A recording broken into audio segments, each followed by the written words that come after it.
Sounds like a great idea. I was saying earlier, I think it's awesome that we've managed to develop a business case to need to buy and drink beer at least once a week. Kind of 30 grand you wouldn't mind spending when we were going around Spa on the M2. I'm sorry, but I'm writing your car off. I want a door Verstappen. You don't approach a team in America to go racing in the same way that you do over in the UK and then try and find the money. You have agents that go out and they find the money, and you look at like American motorsport, it's so much more of a spectator sport. Love the idea of you getting off the yacht and feeling like you're slumming it in the stands for a bit of the there's real nothing like that experience, at all. even though you're There's sat in nothing like Monaco. that at all. Welcome back, SCM podcast number 3. Here we are, we go again. So, Mr. Hicken, would you like to take us away with our beer of the week? So obviously every week we are reviewing different beers, giving it a mean score out of how many people are reviewing it. Last time we did San Miguel, which Brad likes, which I think is a dreadful beer. And it started. And it scored 57, We've had a which 10-minute is off-camera debate. just above average. So this week we've got Erdinger, a Weiss beer. Do you want me to open it now? Yes, please. Okay. Sounds like a great idea. I was saying earlier, I think it's awesome that we've managed to develop a business case to need to buy and drink beer at least once a week. When are our SCM bottle openers coming? Because I can't do this every week. I'll have one It too. was to brand your teeth. Let's get one green one. But you just had a bottle opener. I don't know what happened to it. Well, anyway, I'm in the zone. There we are. So we've gone from Spanish to German this time round, and I guess the idea being we're going to populate our beer chart on the website. Got to do the sniff test. Good aromas. Smells good. Smells good. Smells good, yeah. So that's one tradition that we're starting off on the podcast. Wow. The other one is, of course, our little gifts, and we need to actually get better at trying to ask people for this. So anyone that comes to any of our meets, please bring any little random objects, gifts, whatever, and we will gradually build us a shelf above us that we're going to build out with all the little things. I mean, Bentley Bear was episode 1 that sat next to us here. Thomas the Tank's up there somewhere. Now from George, we have some little Lego go-karts. Wonderful. Which he's had to build as well. Well, Oh, you built them? George built them? Thank you, I always want one. Let me take a little look at that, Mac. Let's review this. When did Bentley come down? I brought him down because he looked like he was hanging. Bentley Dead. Bear seems to go up and down the whole time. I mean, we haven't got much consistency of the set, have we? Yeah, I No, like not at all. I'm not mad at this Weiss beer. I was trying to beer's stop nice. drinking because I basically drunk every day since we got back from the Monaco Grand Prix, which is too much drinking. Yeah, that's a problem, that. I never got the full lowdown on that. Is that something that we can do on podcast or not? Yeah, we can talk about it. Before you drink too much beer. Not much of it, but we can talk about some of it. What we can remember of it is probably the better way to put it. It was a And mess. this comes fresh from learning, of course, that Brad doesn't like F1 in the last episode. So Yes. you actually then went to a Grand Prix literally a couple of weeks later. I He did. loves Formula 1. I know, I love it. How was it? I was roped into the world of Formula 1. It was interesting. Yeah, I liked it. It's really good. I mean, we didn't. So yeah, actually, this time I watched more racing. When I sat in the stand, didn't we? Yep. And actually watched a little bit of by swimming pool. Watched a bit of what was going on, and it was pretty. We were blown away, weren't we? Really, just sitting there and watching them come through. I said before we went there, I was like, obviously the same as every Formula 1 fan ever. It's like, why is Monaco still on the calendar? It's just rubbish racing, all of that stuff.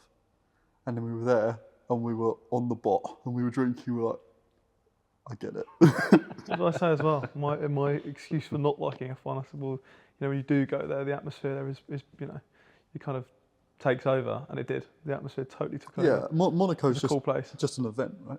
It's a cool what it place. is. Watching them in like qualifying, going through a swimming pool full tilt. The modern F1 cars are like lower than the barriers, but they're 2 meters long. Yeah. Just huge things.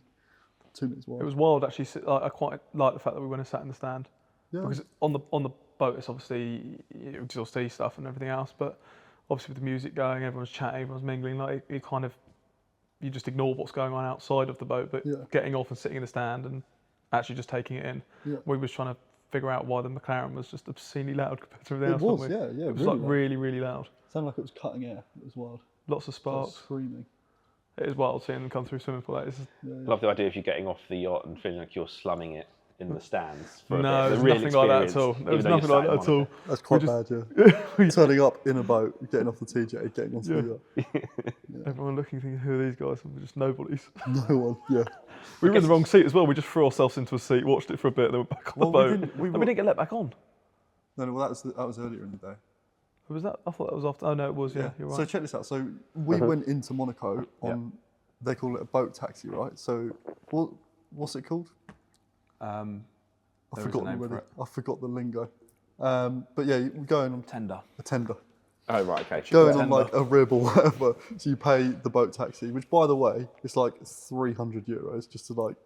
Which is from here, which is here, around a building to Monaco. Yeah, literally. It's like around one building. So we come in, and it's like obviously they drop you off with where our yacht was, like on the TJ. So it's like 2 boats down was like Lawrence Stroll's boat. So we're just chilling on this yacht. But you come in on the boat, and then we're like, well, let's go see what's going on. So we left the jetty, went through into the paddock, and like went to see what was going on. Then they wouldn't let us back through. But what are you I was having none of it. It was like, nope. And we were like, thought we were cool. We had like these VIP passes around our neck. We looked like idiots. He was like, no, you're not coming back. And we were like, but our boat's there. He was like, it's not your boat. You ain't going on it. The captain had to come out. The captain had to come meet us. Yeah. So the boat captain came out, rescued us. On his tender. So No, as in he walked and he was like, what are you talking about? They're with me. So he was on TJ, obviously, where the boat was. He just could walk through. Yeah. And he was like, no, they're with me. And even then, it was a bit of a he was like reluctant to let us go. Yeah. The security guard was like, you're not leaving. Yeah, it was wild. It was wild, but then we got away with that. So. But no, it was very good. It was, very cool. Speaking of wild, is there any debaucherous stories that you can share? We got into the storm of all storms at Lagorite before we got. Oh, yeah. So we started with Lagorite, which is an island off of Cannes, which is really nice. It's just a restaurant on an island, basically, an old island. And we must have picked like the stormiest day that's ever been. And as the day went on, the storm just got worse, didn't it? When I say storm, it was just really choppy waves. No, it was a proper. Then it became a proper storm. And by the time that Lagorite, when it closes, it just closes. And after we'd finished spraying champagne all over each other, thinking we were really funny, they literally were like, right, everyone leave. Went to go down to the usual exit, and they were like, no, turn around, you've got to go up there. So they evacuated us like through it was like something out of like Jurassic Park. Like we were in this forest, like there's people walking everywhere. It's gone mental. All that's on the island is the restaurant and an old like dilapidated monastery. And they took us like up the island, down the other side. There was hundreds of people just trying to leave. And but the reason being is like where they bring you to the restaurant, it's just like a stone wall that you've got to kind of climb up. And when it's so choppy and the boat's like a lot below you, I guess it was quite risky to get off. So there's a proper jetty that's like floating, that's the other side of the island. So they walked us, like everyone is absolutely drunk at this point, standing on tables, like throwing napkins around and just drinking the whole time, partying. And then they're like, right. Even Piers. Wow. You may be, well, they had really nice beer. You just want to say they made me. Get up, dance. They made me have fun. So we walked over and like queued, and then the boat journey back was like there was thunder and lightning, like proper chop, and we were just soaked. And they were literally there's just like one little boat at a time, just taking people off, and everyone's just like pushing themselves towards the jetty. It was crazy. When I like foot onto the mainland, I was like, okay, I am drunk. We were saying the other day, actually, I feel like we got there and we all looked quite nice. We'd all, dressed up and everything else. We've had a nice meal. Well, I can speak for myself. I left looking like a drowned rat. Yeah. I got back. The before and after photo, we might have to post it. In fact, I don't think we can. I looked that bad. That bad. It's horrendous. For the editor to put it above us, and you're going to send send George the after. picture. Terrible. Really bad. Yeah. Really, really bad. Yeah. So that was our experience with Lagorite, which was great. Awesome. Food was good, drinks were good. That's about ending was not. Yeah.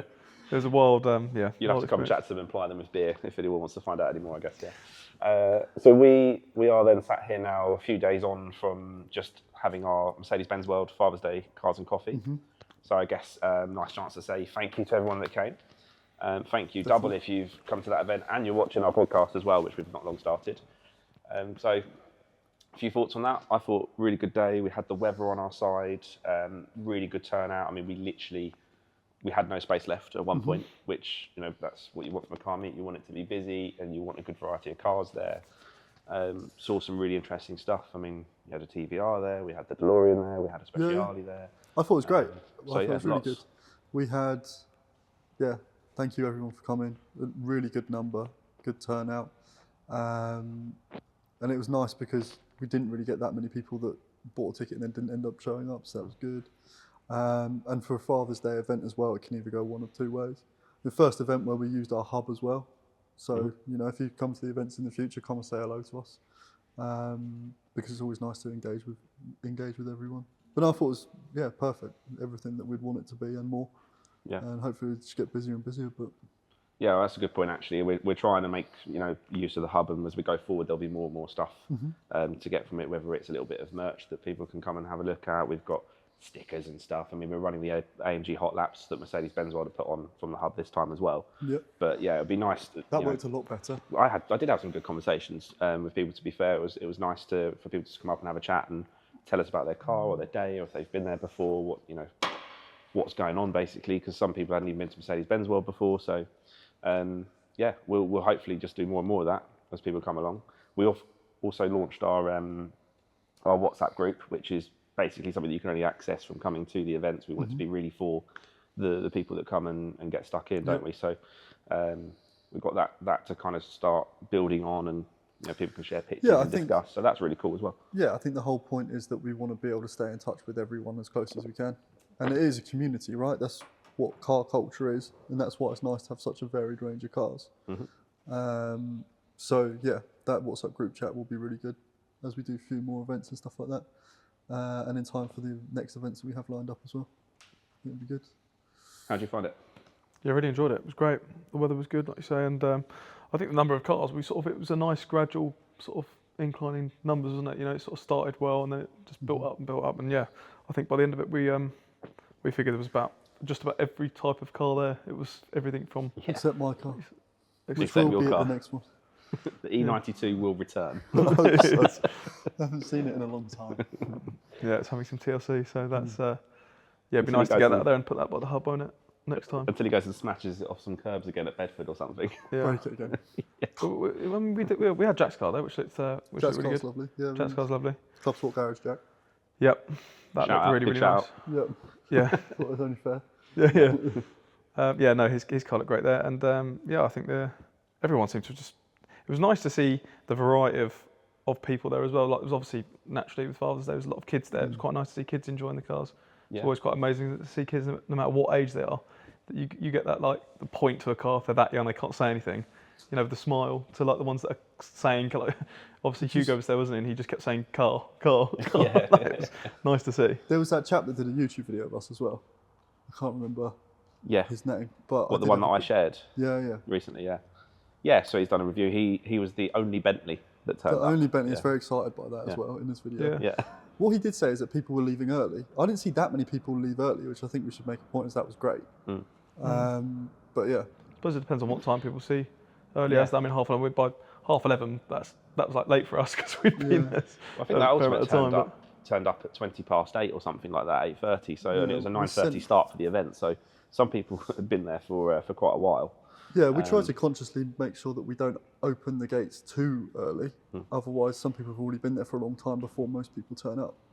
But no, it was great. It was a great event. I always think it's interesting from an event point of view. If you do turn up early and you are let in, and then you're there and just like this big empty space with some people still setting up as trade stands and suppliers, it almost, even though you chose to get there early, you would then be like, there's not much going on here. Whereas if you're held and you have to wait, there's almost like it's much more value in what you get out of the event in a weird way, isn't there? When you've got that sort of queue to get in and the sort of excitement of it all, and you get there, you start seeing.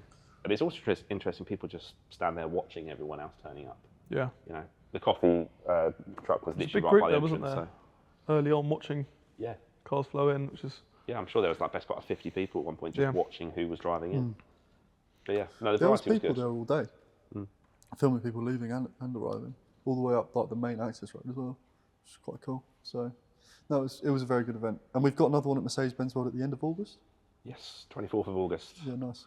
Yeah, it's not even live actually to book yet, but it will be very soon. So probably by the time this comes out, people will be able to book onto that. Yeah.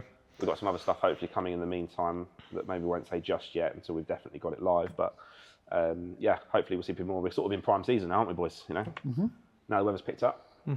So hopefully we'll get a few more of these in. Hopefully some other stuff. I mean, we have some other plans. Are we ever going to do some? Yeah. Are we ever going to do some track days, Mr. Hicken? Maybe some at Spa. Tell us about your exciting plans for track days for SCM. Yes, we need to do some track days this year. It's very difficult because we're so late into the season and what's actually physically available to get booked. But it'd be nice for us to host some SCM track days this year, ideally in the summer, before it all goes wrong. But yeah.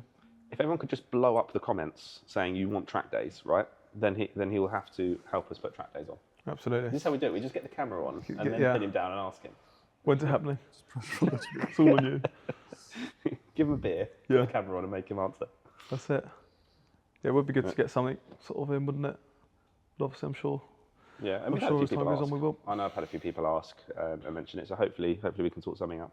But yeah, so everyone just needs to keep an eye on the website, I guess, for that one, and then we'll see what we can post.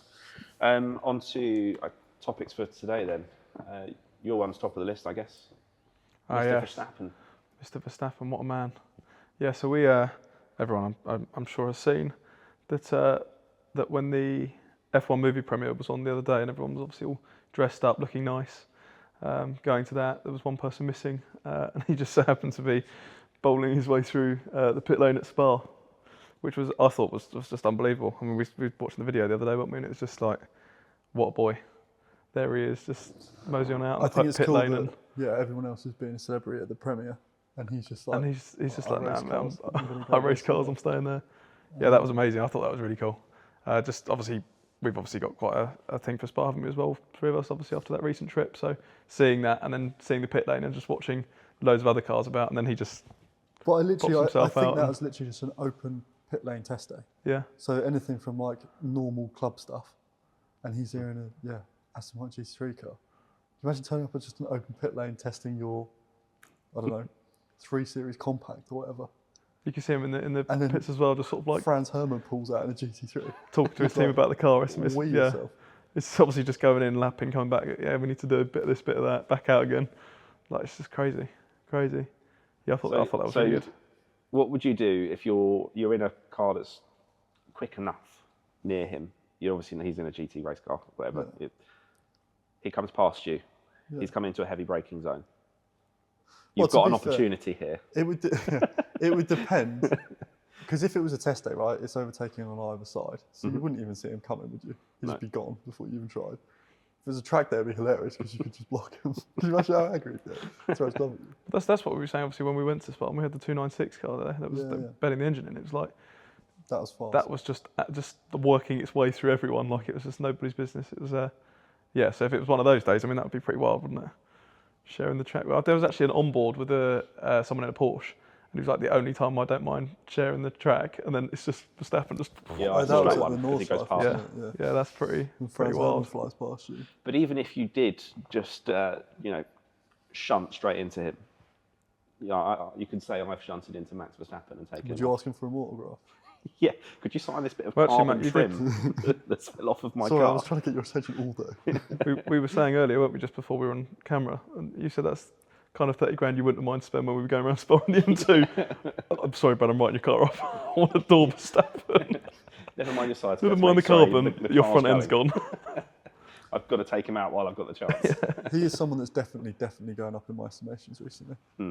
The stuff that he's doing this year in Formula 1 in that Red Bull is really quite special. And then the fact that, like I say, it's the F1 film premiere, which is like supposed to be huge and amazing, and everyone's there and they're in New York, and he's just, it's the nonchalant attitude to just be at Spa testing an Aston Martin instead. Well, he just loves what he does, doesn't he? I mean, I feel like the bloke is just living Forza Horizon as a lifestyle. Yeah, bit of this, bit of that. I mean, he's got a sim rig on his plane, hasn't he? So when he's in the PJ, he's able to jump on iRacing at the same time. Do some testing. Is this a cool guy, isn't he? These are the hard-hitting questions that this podcast can answer. Well, you can imagine him absolutely losing it because of turbulence, and he's like on a good lap. He's going mental, shouting at his pilot. I can't do anything, it's turbulence. Put your seatbelt on. Oh, brilliant. Yeah, he's a really cool guy, I think. In recent times, he's always had that kind of questionable. People kind of had opinions, but I think in recent times you've seen a totally different side to him, and he's obviously, with what he's been doing, is amazing. And that video the other day, I thought, well, that's pretty cool. could have been in a suit, just sitting there getting his photo taken. But instead, he's just like the utter passion and dedication to the sport, really, isn't it? You know, he doesn't have to do that, but he just wants to be on a track driving something, and that's that. Why have other racing or F1 drivers not done that? Because if I was a Formula 1 driver and you've got all of that budget and stuff like that, why would you not just be out on a track in a GT3 car? Have you seen the interviews with him talking about like junior drivers, like younger drivers, or people that can't, like sim racers especially, that cannot afford to get into motorsport? And his views on it are just like, well, they should be able to. So I think that's why he's probably pushing with his own team and everything else to get, especially with the sim world, because he's massively involved in that. Yeah. I don't know, I think in the interview he speaks about like Red Bull saying that you need to, you know, you're spending too much time, and he's like, I will always spend as much as I can, every second I've got spare is simming with people that want to get into this world. Yeah, that's amazing. He's like, you know, I want to help people get into this world. If they can't afford it, like, we'll make it happen. Yeah. And he's picking that talent out, as it probably really should be. As you boys would know, you know, better than a lot of people, he's probably the only person that's doing that, really. Yeah. Yeah, I saw a little video on it. It's quite interesting, actually. I mean, that's the big problem with motorsport in general, isn't it? You know, we can talk about this till we're blue in the face, can't we? Like the costs of motorsport and the point of entry or the barrier to entry is so difficult for so many people to get into it, you know, and there is no kicking the ball around at the park equivalent where you can go and just hone your skill and whatever. You need to have thousands of pounds to just go and just to start. I think I saw a post about, we just had Le Mans at the weekend as we're filming this as well, didn't we? Even like an LMGT3 car is something like €1 million to be able to run at Le Mans, to do one race weekend. But what I don't like is something about European motorsport. Like you'd always say it produces the best drivers, it's got the best tracks, stuff like that. It's got like proper cars, Le Mans, Formula 1, all that stuff. But like if you compare it to America, for example, because there was a time where I was supposed to be going out and driving in America, you don't approach a team in America to go racing in the same way that you do over in the UK and then try and find the money. You have agents that go out and they find the money, and you look at like American motorsport, it's so much more of a spectator sport. So then massive brands get involved in it so much more as well. In Europe, it's just so different, isn't it? It's so inaccessible. And it's they've got better programs for young drivers, I think, haven't they? I'm sure I got approached about, I think it was it Skip Barber? Is that like that's the single seater series, isn't it? That feeds into Road to IndyCar. They had like a whole sort of feeder path that you could go to. I remember someone trying to talk to me about doing that, and at the time, you know, the F1 dream was alive, and I was hardcore racing, whatever. So I didn't really kind of consider that at the time, but you know, that might have been a path that led to more opportunities or income or whatever from motorsport. Because again, it always amazes me how few people realise that most people in motorsport aren't actually earning money, are they? Yeah, I know. You know, even F1 drivers, you know, half that grid is actually bringing more money in than what they get paid. Yeah. You know, a lot of people that photo the other day of all the drivers and their salaries underneath. It's just crazy, isn't it? The gap between. Yeah. Well, it's like, you know, when the bottom and the top. When me and Mac were working for Mercedes, and like Johnny Adam had just won Le Mans, and he's still working the same job as me and Mac were. Like, obviously not full time, and he had his own stuff going on. He was doing a lot better than we were, but you just think of someone having just won Le Mans, you just think that they're absolutely like in a different league. But it's like over here. Yeah, and in actual fact, the next day they're at work. We're working. We actually had this chat recently, didn't we? Freelance shift. Yeah. He's one of the most humble guys that I know that's a Le Mans winner. Like he wouldn't tell you. You could literally talk about Le Mans, how much you love it. He would never turn around and go, oh, by the way, I've won it. And I remember that exact day because we were sat in the canteen having lunch, and I think it was someone was fairly new on the host team or whatever, and they did a bit of karting or something, and they're telling Johnny Adam and the table about how good they are in a kart, and they've done this, won this local like championship at their local bloody team sport karting or whatever.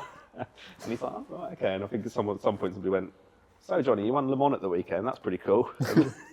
Shut that one down. That's brilliant. Poor guy, back in the box. Team sport karting, that is punchy, isn't it? You love a bit of team sport karting, don't you? No, listen, I only found out recently that I'm a bit of a hero at it, apparently. Oh, God. Turned up, lastminute.com, invited about 20 minutes before, boom. First time I've driven an electric go-kart. Yeah, it's dreadful, isn't it? Oh, yes, I remember electric now, aren't they? All team sport ones are. Well, most indoor stuff, right, because it makes sense, but I know. Dreadful. Yeah, it was indoor, it was like basically driving around a car park on an electric scooter, but with a go-kart. It was a strange... It makes sense, but something's amiss when you don't leave with the smell of burnt fuel in your nose, and like half a beer would make you feel drunk because of all the fumes that you've just inhaled for the last couple of hours. And your like hands are greasy and dirty for no reason whatsoever on the fact that go-karts are dirty.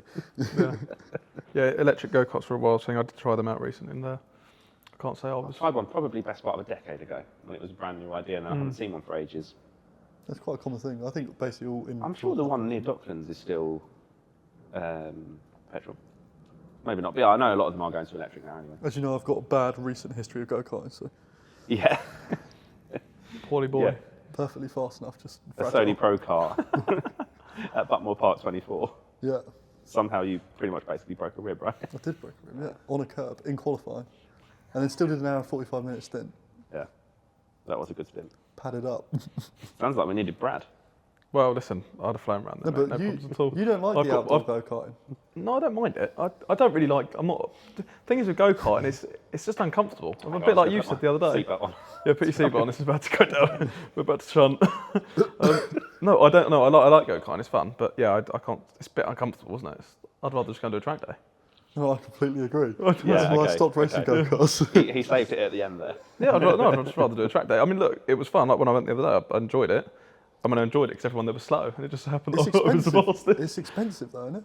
Go-karting. Well, that's it. I mean, going back to that again, you're talking hundreds of £1,000s a year just to do karting, right? At professional level. Yeah, well, national championship stuff with your own go-kart. Yeah.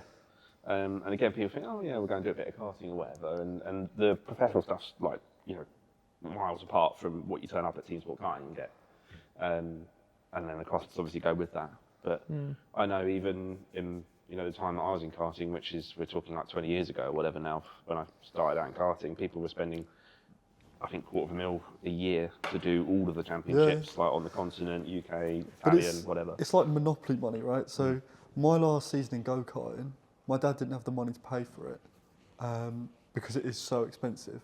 But when I first went into Minimax, so the entry Rotax series, my dad bought 2 like used engines for like £1,000, £1,500 each, and bought a brand new box fresh one. And we had 2 used ones, one with a black radiator, one with a silver one, and then the brand new one was all silver. We took them both. We took all 3 of them to an engine rebuilder called Ogden, got them all rebuilt and tuned, whatever. And I was nobody in the series at the time, right? So I was just racing away, whatever. When at the point that I was performing well, and I was at national level, my dad was like, "Well, I can't afford to pay 80 grand for the rest of the season." My team literally were like, "Okay, well, give us your 3 engines and it's covered." So they valued the engines at like 25 grand a piece because of how well I was doing. Like, and that's the problem, you just make the money up. Make like, it up, yeah. I want to buy your motor. Okay. Because I've won some races on it. Well, how much do you want for it? I don't know, 20 grand? But yeah, okay. It's just crazy, isn't it? It's just pick a number. Unbelievable. Yeah. It's like, well, you've been winning on it, so I need that for my son. Yeah. It's just like, might as well be a bidding war. It's crazy. Like you say, that's the monopoly part of it. I had similar in cadet, actually. I remember now, and it was as far as, so it was a British Championship in that case. I just won that. And someone had basically said, look, I'll buy the engine, finish the last round in the race, and they come and they unbolted it from the cart after I just come off the track. It's crazy. And took the engine, so they knew that's the engine that I've just used and just won with and whatever, and there you go. Yeah. And then that actually funded me getting into the next category up. Yeah, ridiculous. But this is the thing. It's just monopoly, isn't it? Yeah, I stayed driving for the team, but my dad's just like, I honestly don't know what to do. And they're like, well, look, the rest of the season's going to be another 75 grand or whatever. And they were like, well, what can you do? And they had like 20 engines anyway, and I was the only one in that formula, if you like, racing for them. They're like, just give us the 3 engines. Like, okay, I don't need them after this year anyway. So, but they were like, obviously they're fast, so. I think Charlotte's still got an old Minimax engine somewhere. Really? At her mum and dad's house. Go win some races in it and sell it for 20 grand. She's got a pretty decent Minimax engine out there. That's another interesting thing, isn't it? Because karting and most junior formulas are same make series. Mm-hmm. And again, people don't realise a lot of the time, but actually there's a lot of variation. So, the reason an engine's worth so much, even though they're all technically identical on paper, is there is just those little differences that makes one so much better than the rest. Yeah. And I remember, again, in the earlier parts of my cadet part of my career, whatever, so the first level of karting, there was another driver who actually ended up going off and racing in America. I won't say just in case, but basically they went and bought 100 Coma Cadet engines and said, look, if you come and help us test through all of them and work out which ones are the best, you can have the third best one. Really? Wow. Yeah, and that was where I got one of my first sort of engines for the first competitive year. This is the problem, because how much is an out-the-box Coma engine? £1,000? Yeah, there's going to be something like that, isn't it? So they spent 100 grand. So then the third best engine, what's that worth? Yeah. It's got to be worth like 15 grand, right? Crazy, isn't it? It's a 100 grand investment to figure out which ones are great. But like, I remember it in Mini-Mates, I had like 30 exhausts. Yeah. And I remember it'd be like, Daryl, my mechanic, he'd have a rag, the spring puller, and the little, at the bottom there was like 13mm nut, wasn't there? To hold it onto the chassis. And I'd go out and do like 5 laps, be like X, Y, Z. It's like in the pits, new exhaust on, go. Like, what's this one like? It's just like 40 exhausts, 30 carbs, different air boxes. Yeah. Try this one. Let's give it a go. It's just a joke. Yeah. It's madness. If exhaust reminded me of another thing. We'll move on in a second, I think. But we were doing lots of exhaust testing as well, and we randomly had an exhaust that had been dropped, and it had like a little dink in the sort of the bend part of as it comes around. And it was really quick. And we were like, I don't know if that's just chance. But the funny thing is, I'd had a couple of then good races, and we noticed a couple other people on the grid suddenly had an exhaust with a little dink in the back of it. And they're like, oh, we're onto it. That must be what it is. That must be what it is. In theory, right, if you think, so that would surely restrict flow, so cause more back pressure. So would that, like, how would you ever like really measure it? You're putting a 10-year-old out in the car, like, let me know, and we're coming back like, oh yeah, like my mid-range power is a bit better. I've got a bit more torque. Well, and the length of the exhaust actually made a difference. I remember that. I think a short exhaust had better top end, long had better bottom end. I can't remember the science behind that, but that was how it worked. But I also remember people filling them with water, freezing them, because then it would expand it. Really? And then doing that, yeah. I mean, karting's wild. I didn't know that. The stuff people do in like grassroots motorsport, and at a professional level, you have scrutineers and you have people that check everything is all in order. But I guess it's no different to what you see in F1, right? When people come up with double diffusers and fuel flow systems and things, what can you do to gain an edge within the rules, bending the rules? There was a time when I was in Rotax, and people got into this habit of greasing the clutches. Yes, that was like the big story for a while, wasn't it? Yeah, and do you remember Rotax completely redesigned the clutch so that you couldn't do it, basically? And they put a little O-ring on it so that the grease couldn't basically get in, you couldn't do it. But like, the idea being is that you'd put a load of grease inside the clutch, put the clutch on, and then they would get the drivers to start accelerating in the middle of the corner. So it'd like slip and like clutch kick it out the corner, so it was like super fast. And I remember there was this one weekend where people started doing it, and we'd never done it. And they were like, we have no idea how to police this, so everyone can grease their clutches. And at the start of the race, when you drive off the dummy grid onto the track to the formation lap, every single one of us was like, and not moving, and you've got dads just kicking the cars to get them going. The clutch is just slipping and slipping and slipping and not biting at all. It was hilarious. And it's the weirdest experience ever, because I was like, coming to a corner, brake straight on the power, and it just go, but it wouldn't go anywhere. And then coming out the corner, it's finally go, it's weird. In KF, they started, they basically come along with a little RPM gauge, stuck it on the HT lead, and then would be like, right, okay, you need to start moving at least, I don't know, 1,000 RPM. Yeah, well, KF was big budget, mate, so they had HT leads and electronics. It's lucky that Rotax wasn't still a pull star. Before that, though, I did Jicker for a little bit. Oh, yeah. 2-stroke, 20,000 RPM, air-cooled engine. That was proper karting. And then yeah, they were fast at Jickers, weren't they? Anyway, I reckon we could talk for hours about go-karting alone. I hate it. In motorsport, yeah. I hate motorsport. Why are we talking about motorsport? It's all wrong. It's too much money. It's a rich boy sport, yes. Screw it. Off the back of Max Verstappen, F1 movie premiere, I sort of had like a little segue here. F1 movie. What is your favourite motorsport movie?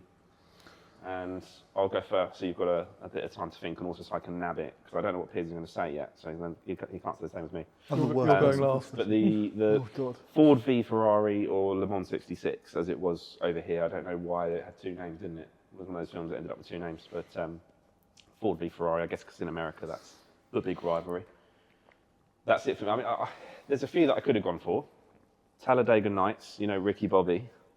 That if you're in the motorsport world, everyone just goes around quoting films from Ricky Bobby. You know, if you ain't first, you're last, and stuff like that. I think I have to take that. I'm not a big film watcher. I haven't even seen Ford versus Ferrari.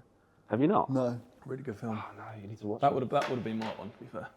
That probably would have been my one. No, you had another one, there, didn't you? But yeah. So yeah, I would go with that, and I think it's tricky when you've been around a sport a lot, and I'm sure everyone has this in other sports as well. Or if you're an expert in a field, maybe you watch stuff. I can't help but sort of pick stuff apart when I watch it. I mean, the cliche stuff. If you watch like Fast and Furious Tokyo Drift, there's scenes of them drifting through Tokyo, but you can see all the skid marks on the road where they've done all the practice runs, you know, as it's going through. Or a car that you know should have a V8 in it sounds like it's got a screaming V12 in it as it goes past on the camera. You know, it's just all those little things you can't help, and you have to take it for what it is, particularly something like Fast and Furious. That is just silly fun, isn't it? I mean, they ended up going into space in a car at some point. But it has gotten out of hand. Yeah. Isn't the final one like next? coming out now?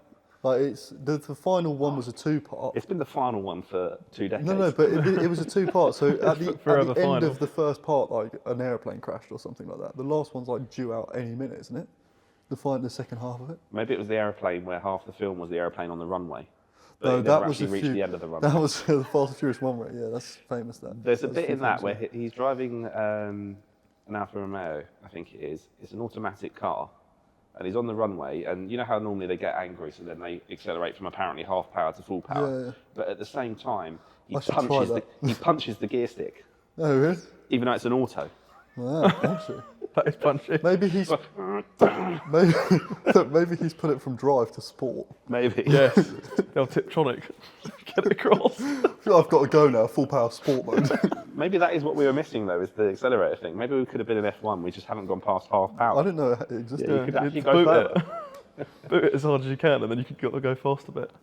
But yeah, so Ford v Ferrari, I think that's one of the closest depictions of a motorsport film that I shout at the least when I'm watching it. But I think the acting's really good. Christian Bale does a good job as Ken Miles. Sometimes when people try and do British accents in films, or that overly British accent, it grates on me or whatever. But I think he works really well. Matt Damon's a great actor. Yeah. As Carroll Shelby, the Shelby story is a good story, so you see a little bit of that. I think it's all round just a really nice one. And of course, the story itself of Ford eventually winning Le Mans, but all the controversy that comes with it. They're coming back now, aren't they? They're not doing it at MDH? I think I did see something about that. Yeah. I think they are. So, who wants to go next? Speaking of which, Ferrari have just won it for the 3rd year in a row, haven't they, Le Mans? Yeah. That's cool. What about Kubica? They might struggle with strategy a little bit in F1 and things sometimes, but they definitely get it right in endurance world. They, of course, should jump into the F1 team, sort it out. Put Scuderia Ferrari into Le Mans. And Kubica, I'd love to see Kubica have another shot in F1. Well, he did, though, with Williams, didn't he? Didn't really go to A plan. proper shot in F1, though. Mind you, probably been and gone that. If I was him, I'd stay in it. I'd stay in Le Mans. Just run it, living the dream, driving a 499P, bright yellow thing. Just living it up. Or go to IndyCar. Yeah, that's cool. That is cool. I probably would have chose that film, but it's like you say. I think there's two different types of motorsport films that you can get. One thing before we move on from it, because I think it's just when I say examples of things that annoy me in these films, and that's the film that I said was my favourite one. There's a bit where Carroll Shelby's watching Ken Miles in one of his sort of more junior races in the early part of his career, and I think he needs to win the race to get the drive, or there's something, I can't remember what's standing there. But anyway, he's trying to line him up for an overtake, and Carroll Shelby's standing like half a mile away on a hill watching, and he's whispering to camera, "Not yet, not yet, Wow. not yet." And then he goes, "Now." And then you see him kind of put his foot down, drop it down again, fire it up the inside of someone, which is about 3 things wrong with that as a sentence. He dropped it down a gear to get past him. Wow. Under braking. That's the thing, isn't it? Is like there's two different types of motorsport film. You can get the totally unrealistic side. That anyone that knows what they're doing or talking about would look and go, you laugh at it kind of thing. And then you get the other type, obviously soon to have the new Formula 1 film come out. It'd be interesting to see what that's excited to see that. What that's like, 'cause obviously that's 6 days, isn't it? Yeah, typically got so much involvement from the people that do know what they're doing and do know what they're talking about, and they're actually in it. That maybe that'll be a very, very different kind of I'm excited. kind of thing. Yeah, I'm looking forward to seeing it.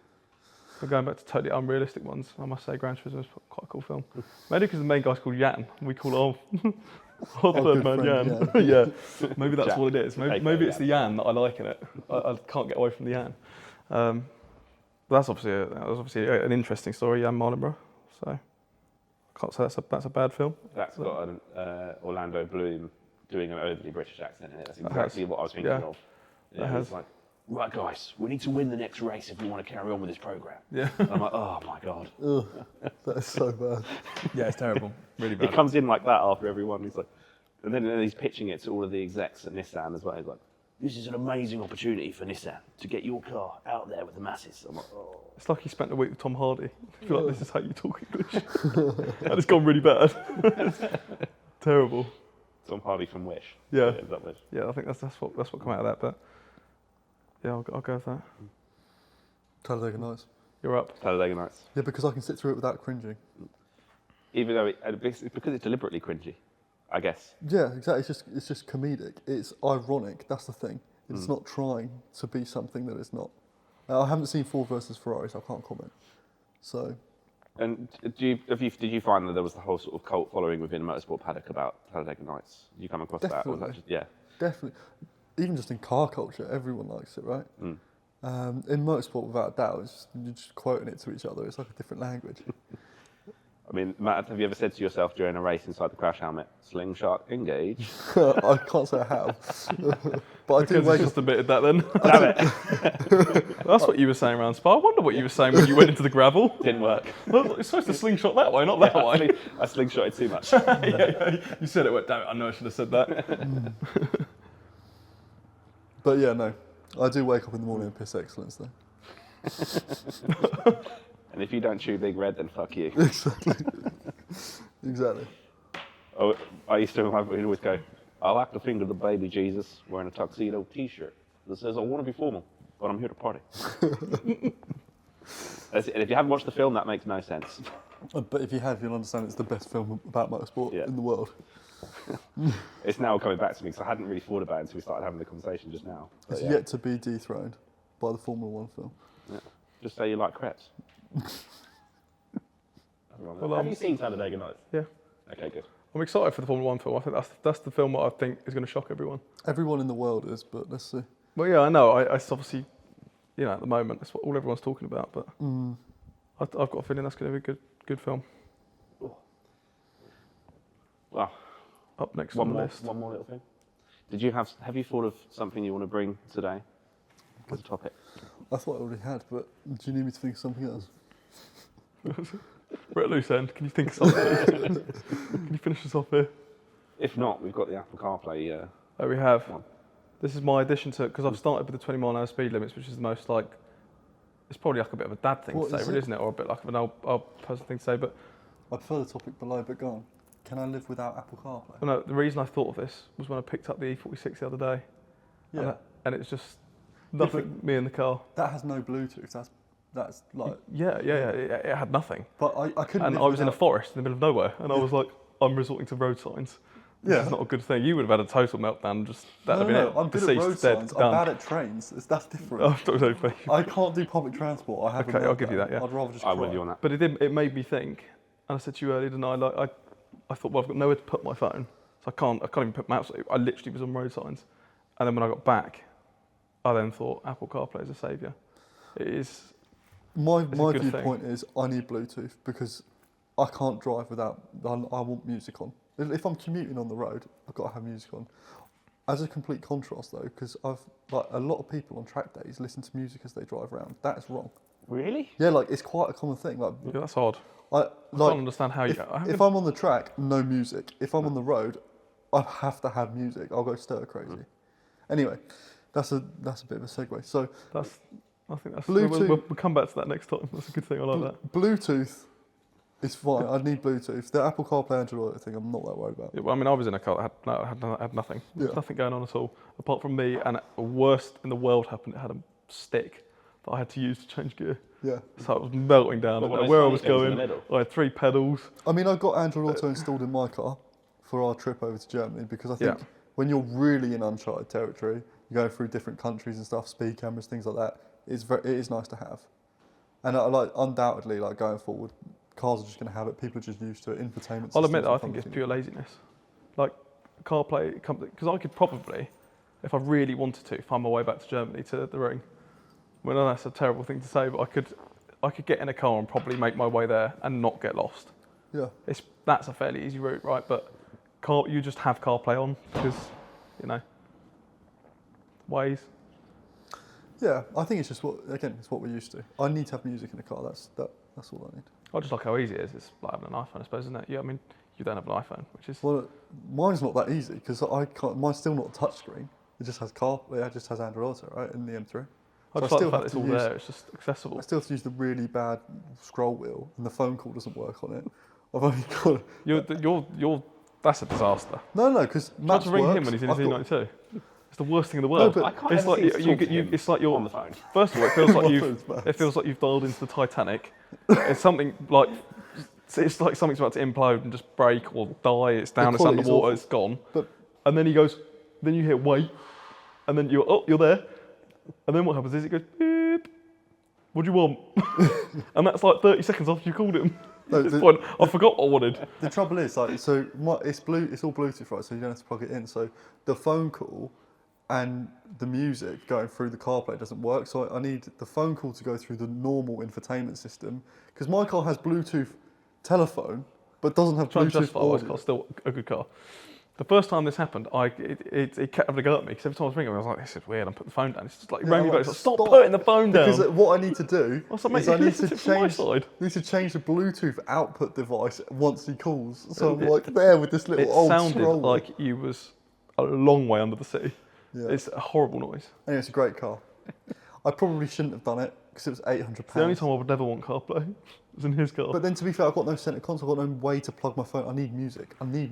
Until it's a full roll cage race car with nothing in it, I need to have a means to put music on. So when you call Piers, basically, it's like, and you want to phone him and he's in the U92, it's basically like you're in an F1 car and you suddenly need to make several diff adjustments, go through the menu, reset the steering wheel. To be fair, I can't remember. It's a procedure.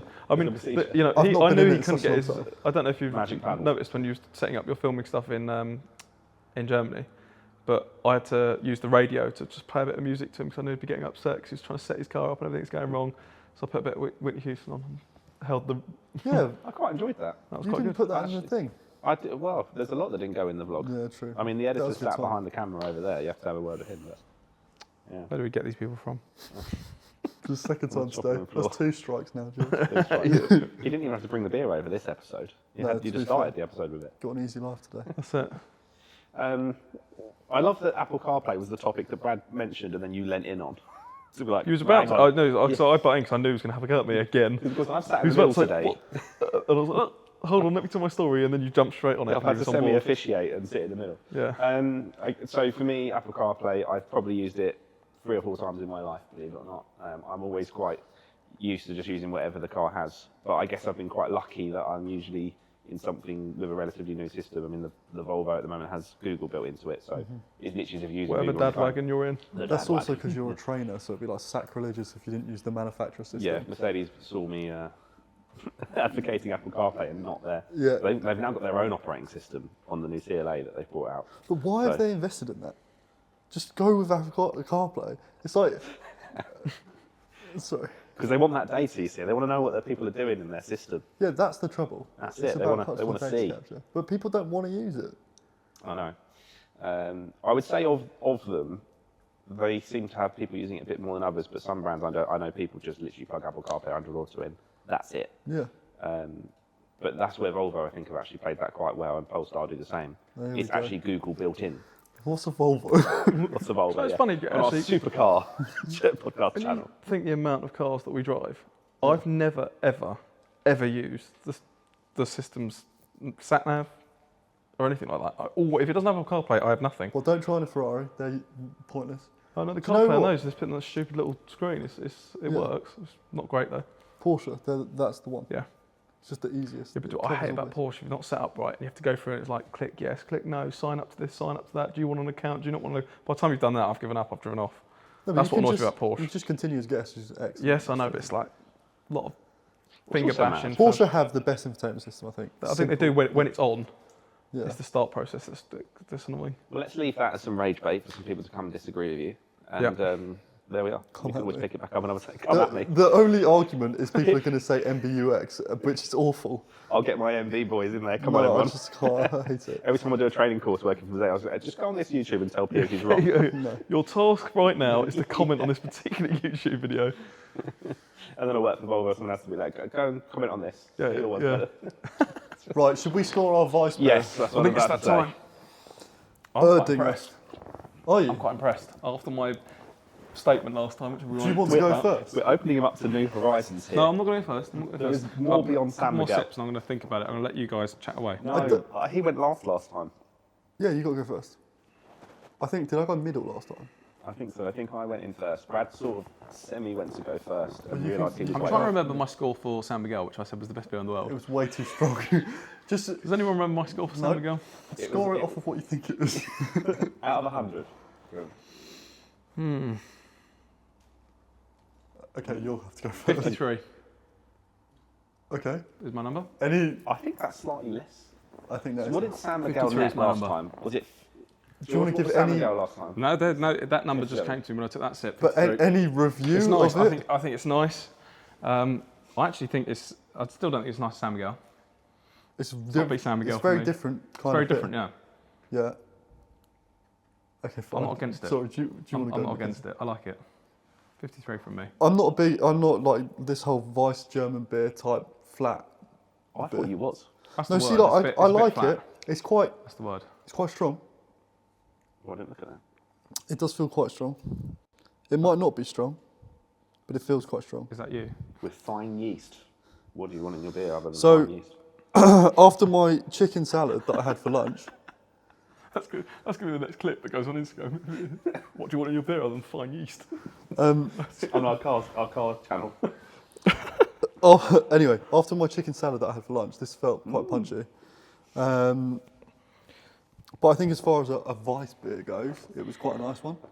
It wasn't very aromatic, it was quite wheaty, I would say. I think I'll give it a... It is a wheat beer. As opposed to every bit, I'll give it 65. 65. I think the word flat keeps coming back to mind. That's a good way to describe it. But it's not supposed to be like a fizzy lager. That's why you don't like it. You're like, No, I don't know. I weirdly like it. Like I don't want to like it. I'm a bit like it's a bit flat, but the taste it's not terrible. It's I'm not mad about unoffensive though. I couldn't pick it out of a lineup, I don't think. it. I But won't it's, rush back to it. That, right yeah. now. Yeah, I'd go if with that. average is 50, it's better than average. Yeah, I don't want to be too harsh on it. I know the beers that I really like. where Just I'm because gonna it's not score your higher. taste, like your desired taste, doesn't mean it's not a good beer. Yeah, that's No. that's where I'm at. I think it's Give good. it 53. I think it's a good beer. Just above average. I think no, because I would drink that again. I'm not mad about it. I can't remember what I've got I had. many more to go, so we have to. I can't remember- To be, I can't remember what I gave San accommodating Miguel, but I would have that over a San Miguel, Would which you? is my Should we thought. get like a golden buzzer for the setup? We have one beer. what, you want that stuff that comes down, like, the confetti that comes down from the roof? Yeah. It's done. We've won. Yeah. That's You're the through to the Except it'll finals. be George stood on a stool just out of shot, sprinkling some gold confetti. That's how we'll do You'd it. have that over a San Miguel. Yeah. I would definitely have that over a San Miguel. Yeah. Yeah, which means I need to score it higher than what I scored at San Miguel. I can't You remember two are what wrong my ones. personal score was. What would you score that out of 100? I am going to go with 68. Ooh, higher than me. Okay, I thought I was being generous. Because I don't like a really gassy beer, and that's, Yeah. like you say, it's quite a flat beer, so the fine yeast does it for me. And I just noticed it says Bavarian double maturity method. What does that mean? I mean, Well, that's sold it for me. My if you favourite. look at features of this beer as if he's looking around a car, you know, there's a few things to talk about. So there we Cool. are. Well, I think we're happy. So yeah, I guess people can start suggesting beers for us to try, and we will. We'll try and stop just getting beer from the local Shell garage about 10 minutes before we Yeah, start. we're going to recording. venture out. We'll try and do a bit more, be a bit more adventurous next time. So feel free to suggest beers in the comments, and also for people to bring little gifts to our car meets, and then Please we will use give us those. stuff. Please give give us us random things. stuff, and we will talk about it briefly on a podcast, and then we'll put it on a shelf, and you might see it every now and then. Yeah, nice. Are you going to get up and put our... No, You sure? no. You don't want to, no? You're No. done. It's like the equivalent had of too much how wheat, you can't James- get up yeah, there. I've had too much wheat beer. Amazing. The fine yeast might come out in places Yeah. you don't want it. Cool. I'm going for a And wee that's that. And Piers has decided that's the end of the episode. Thanks, goodbye. Thank you. Like and subscribe and all that usual shit. Ta-da.